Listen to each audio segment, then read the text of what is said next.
Hi there, this is Janet Roper, and I'm an animist, elder, and communicator, and I think some of you already know me. And for those who already know me, I'm glad to see you here. And for the people I'm meeting today, welcome. And I hope you enjoy this Facebook Live. I'm going to make a confession like I do at the beginning of all Facebook Lives. I'm really bad at watching the feed that comes through. So if I miss you as I'm talking, I will get back to you once this Facebook Live is done. And then the other thing is I actually took notes. Don't faint or anything, but I took notes for this Facebook Live because what it's covering, there's some specific things in there that I didn't want to forget or to rely on my memory. So if you see me looking away from the camera, that's because I'm looking at my notes. So I have a new service that I've been offering, and people are really having a good time with it. And it's in an audience with the Advisory Council. And the Advisory Council is made up of my angel horse Shiloh, my angel dog Teddy, and my cat Raven, who I currently live with along with my dog Max. And I decided to try it, first of all, just to see what it was like being on the other side of the table and hearing from them. And so I did that. And the way I got started with it was because I was reading one of my astrological, what do you call it? One of the planets, anyway, some astrology about myself. And I saw that astrology and I just went, I can't believe this. This is what I need to take to the Advisory Council and see what they've got to say. So the astrology that I was reading, and I'm not an astrologer, and it's not that I work with it, I just keep tabs on it so I can kind of see what's going on. And I don't even do it daily, you know, it's usually every couple of weeks. But this one that I saw was like, oh my gosh, it was about transiting Chiron in my 10th house, which runs, thank you very much, from February 22nd, 2017 through July 11th of 2026. So we're talking about a big time frame here. So in my innocence, I started reading it. And what it said was, during this transit, lasting 2 to 8 years, and especially at the beginning of this period of time, your professional career or your presence on the public stage, even your very self-concept may alter, causing you to undergo a potentially painful period of re-examination and transformation. At this time, the structure of society does not rest easily on your head. And let me just go on to tell you that it went on like that for, I would call it a long paragraph. And I'm just going, oh, I can't believe this. This is just, it's too much. I've got to talk to the Advisory Council and see what's going on. So I did. I got my one question ready for the Advisory Council. And keep in mind, the Advisory Council and I have all lived together here on Earth, okay? They've all been housemates, animals of mine, and we've all lived together in the physical, okay? With 2 of them now in the beyond the physical. So the first mistake that I made was that I went to the Advisory Council talking to them as I would as if they were, you know, still around. You know, with Shiloh and Teddy being here on Earth and Raven, you know, around us he always is. So the question that I took to them about this reading of transiting Chiron in my 10th house was, what the hell? What the hell? And it was met with silence.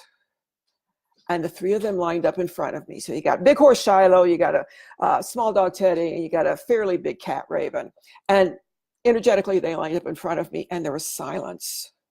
And then I started doing what the hell about the silence, right? And finally, Shiloh, who is usually the spokes animal for the Advisory Council, he started speaking and he said, you know, that's not a question. And you know better than to bring something like that to us. So when I had decided to have an experience with the Advisory Council, I had assumed it would be on our regular relationship, talking to each other every day. And it wasn't. There was a formality that was involved. And I did not honor that formality. So they called me on it. And I said, okay, let me think on my what the hell question, and I'll get back to you on that. So I did some thinking, and I reworded my question. And the question I came up with for the advisory council is, what is a tool that I can use to help me stay afloat during this time from February of 2017 to July of 2026? And so we had a session around that. Now, what was really interesting was the way the boys answered that question. When I took it to them in that format as a question, as a focused question, asking for help and stating what my intent was and what I would like to find, the session could take place. And like I said, Shiloh is usually the spokes animal for them. So he just dove right in and he said, you're looking at it from a wrong point of view. Your focus is entirely wrong. That what I'd done was I had allowed myself to fall in that overly dramatic thing of, oh my God, what if? How am I going to deal with this? Oh my God, the Earth's going to come to an end and where am I going to be? You know, I'm an Aquarius. I guess I can be dramatic. And the image that he sent to me was of me being in this murky pool, okay, with all the what ifs bubbling around me. And every time that I would move in this murky pool, I was creating more what ifs. And oh my God, this is going to happen. And it's just going to be the end of the world. And so he called me on it and he said, the more that you just unintentionally and without focus keep going into those what if thoughts, those are keeping you mired there. And I'm going, well, okay, that makes sense. Now, keep in mind that during a session, the boys give me, during a session with the advisory council, you know, you ask your one question, which I did, and then they basically, you know, tell me from their perspective what's going on. There's usually not back and forth, and there wasn't this time either, except in my mind. You know, as they're telling me this, I'm thinking, responding to them mentally. And so Shiloh, again, was very explicit that you're creating this yourself. You know, you're just flailing around the pool as if you don't have what you need. And you need to look at it that you do have what you need. And he went on to say that the way I was looking at it was that the only option I could see was the flailing around in the pool and doing the what ifs. The what ifs. Oh my gosh. And then Teddy, okay, Teddy, angel dog, when he was in the real world, he was, or I should, excuse me, in the physical world, he probably weighed 25 pounds, okay? So fairly small dog. And so he chimed in. And a lot of times what Teddy will do is he will reiterate what Shiloh says, or he will put his own take on it. And what Teddy said was, excuse me, what Teddy said was that I had options that I wasn't looking at. Because he said, if you got long legs like Shiloh, it's okay to go in deeper into the pool and you're going to be okay. If you got short legs like me, that doesn't make sense. That would just be, you know, he said, that would just really be quite silly for you to go into the middle of the pool with my short legs. I wouldn't do that. And then Raven popped in. Okay, Raven is the one who lives in the physical with me. And he said, I wouldn't get in the water at all. I would just climb up on the nearest tree and watch what's going on, which is what Raven does. He's a watcher. He observes. He holds space. So the three boys gave me their perspective on that. And I'm going, okay, I can see where, you know, I may not need to flail around and I can go to different parts in the pool and I can maybe climb a tree, but I want a tool. I wanted something that I could grab onto and say, okay, this is going to get me through the next, 8 years or whatever, 9 years. And I wanted to have that checklist where Shiloh would say, okay, Janet, you know, the advisory council is met and you need to do A, B, C, D, E, F, and G, and it's all going to be well. And they didn't give me that. Okay. When I asked Shiloh what the tool was that I could use, he looked at me and perfectly serious and with lots of love, okay? He said, the tool that you have is choice.